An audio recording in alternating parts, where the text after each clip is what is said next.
Jonathan Perry. What if a Sea Org member during an auditing session reported to their auditor that they realized that in a past life they had met Hubbard, signed a contract 1 billion years ago, and claimed their tour of duty should be over? According to the mythology, advanced civilizations have existed before, and Hubbard has been around doing this research for a long time, as Buddha, for example. Who is to say he hasn't started Scientology in past lives? How would the auditors respond? How could they disprove it? I know it's a silly question, and a Sea Org member would be unlikely to do this, but exploring the contradictions in Scientology is one of the reasons it is so interesting. Perhaps it could be a way out using their own material. Xenu, bless you.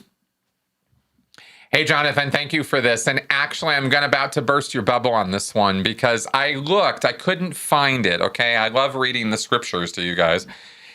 I really do, and I was really looking for this, but I couldn't dig it up easily, and I ran out of time to do so. So I'm just going to tell you from my memory. And I'm very certain about this. This isn't one of those fuzzy, hazy things in my mind. I remember very clearly that I believe there were at least one, possibly 2 places where Hubbard very clearly stated that Scientology has never existed before. The technology, the methodology of Scientology, the auditing process, never in this entire universe, in all the quadrillions of years, has anyone ever put together anything approximating Dianetics and Scientology. Hubbard has said, when he was standing on the aft deck in the dark of night with his Sea Org crew around him, learning celestial navigation, he's talked to them about how this isn't the first time we've all been together, how we have fought before. He was alluding to the Xenu narrative with all of that the sort of what were they called? The loyal officers, right? That Scientologists. He was kind of implying that people who came back into the Sea Org or came into the Sea Org were people who had been on this journey before with Hubbard. And of course, this is all just bullshit. It's just camaraderie creation and morale boosting through imagination. But Hubbard was making claims like this. And so those claims were not that they were around as the Sea Org before. The Sea Org is new.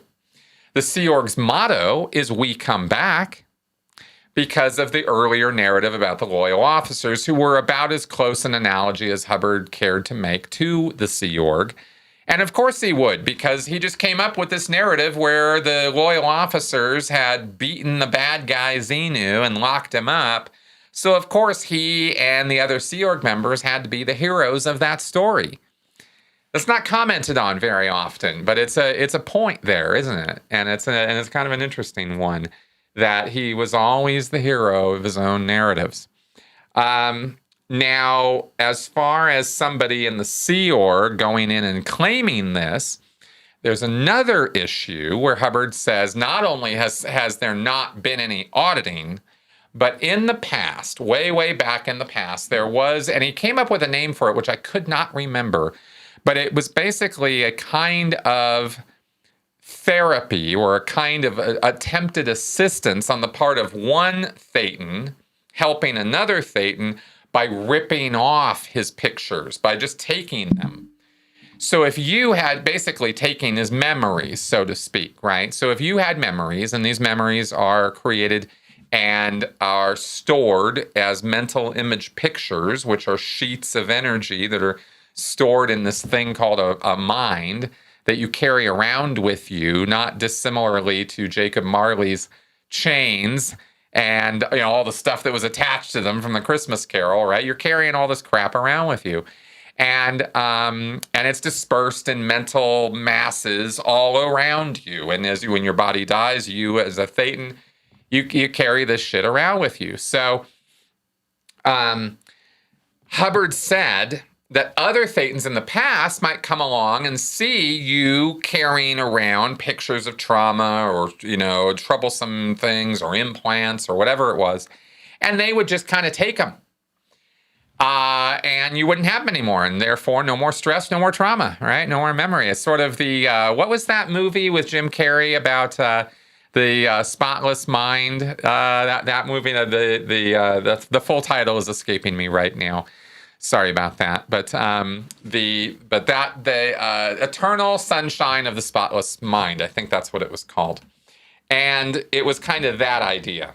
Eternal Sunshine of the Spotless Mind. Yeah. So Hubbard said that kind of thing was basically the ultimate form of therapy that had been created before Hubbard came along and came up with Dianetics and Scientology.